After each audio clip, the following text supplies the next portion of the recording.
there was like 4 different moments, even in overtime, where the Bills were right there to win the game, and they just went 0 for those 6 plays, and the Vikings made all of those 6 plays.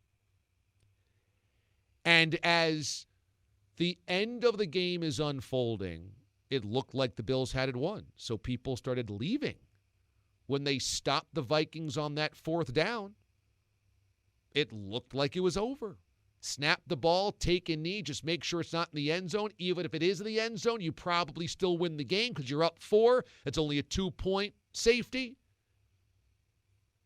And when the Vikings then recovered the touchdown, the fumble for the touchdown, and then it was up to the Bills to then drive down the field to kick a game-tying field goal, people started returning to the stadium.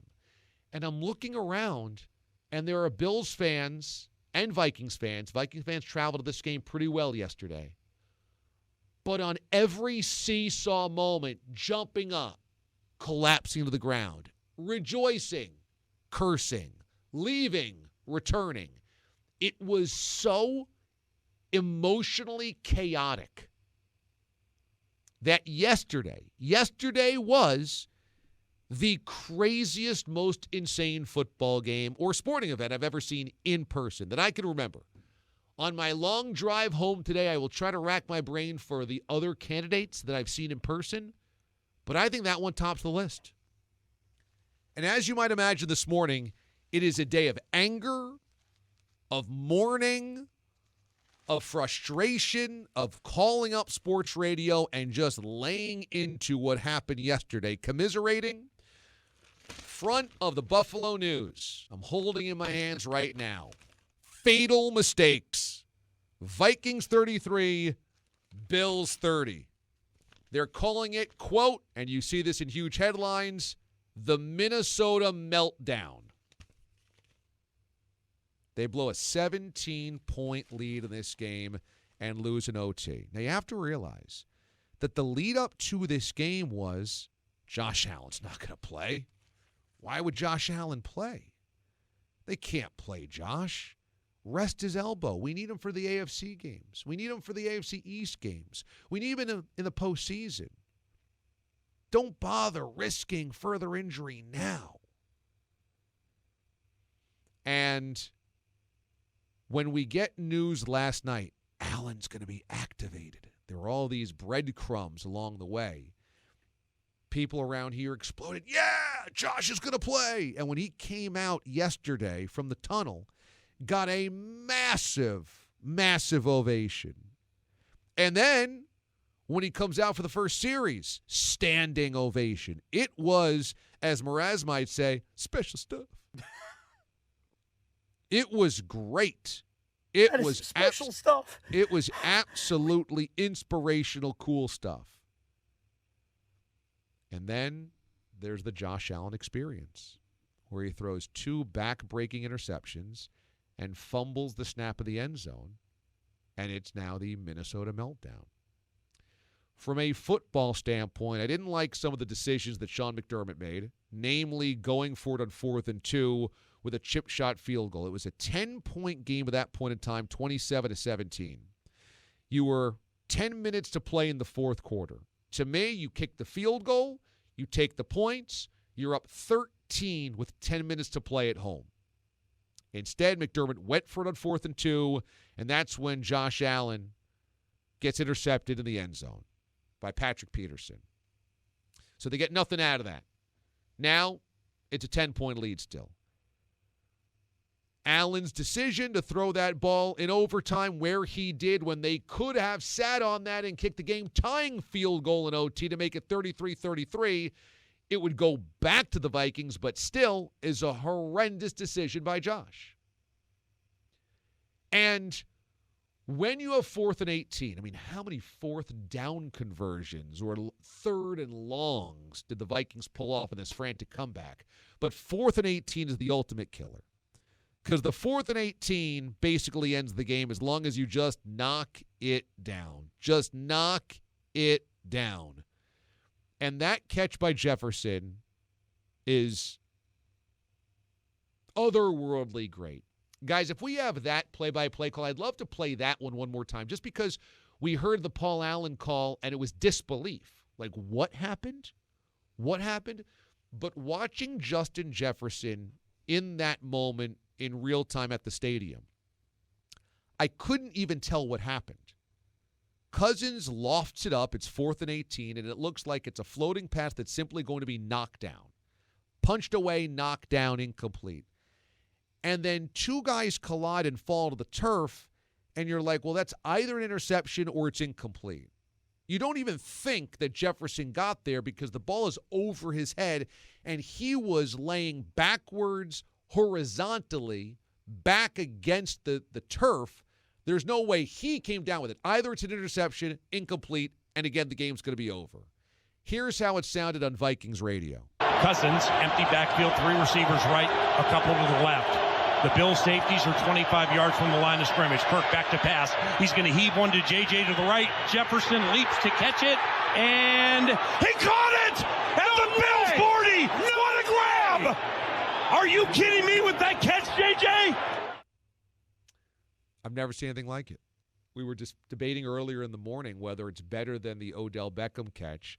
Odell's a beautiful play because Odell's body control to somehow keep feet in bounds, lunging backwards, snaring it over the top of his head, bringing it back is incredible.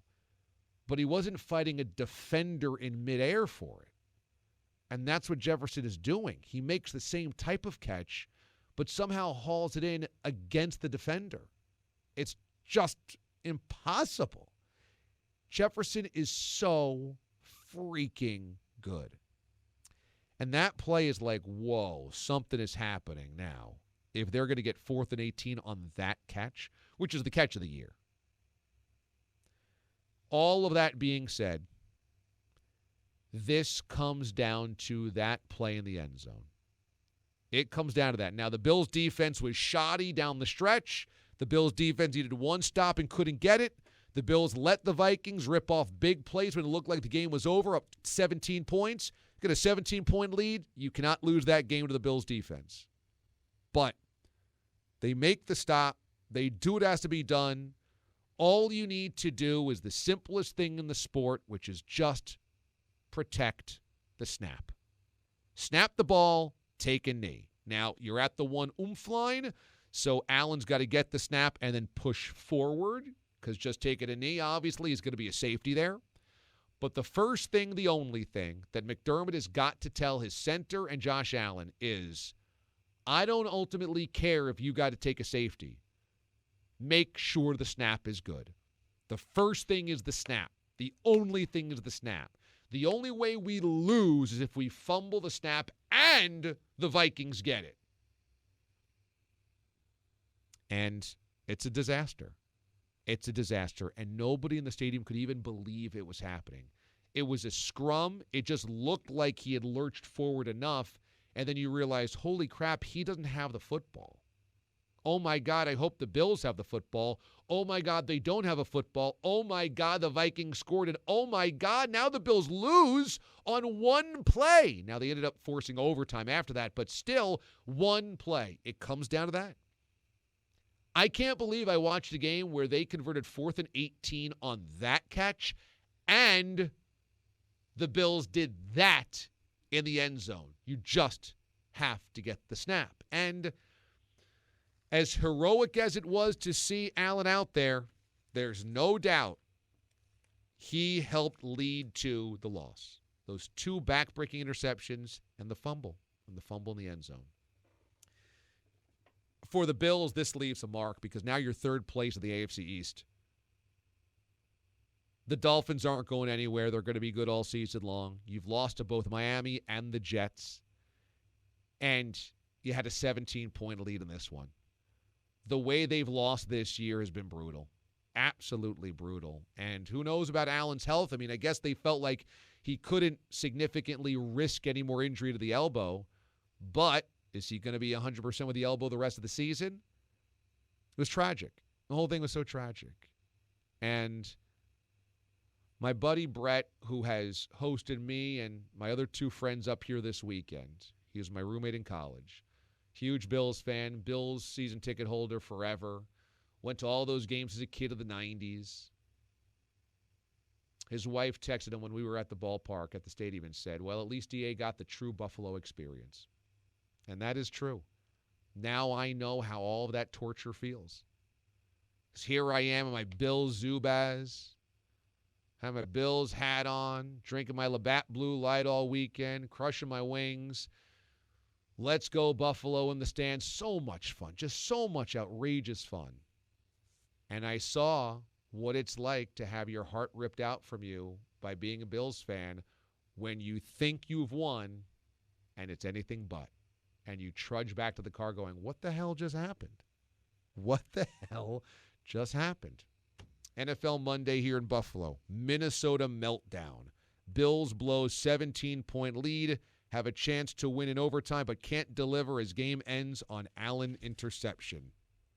Woof. Lead columnists. 24-hour rule not long enough to forget collapse. Allen needs to get it right and get it right quickly. What's inside? How could it happen? How could it happen? How could it happen?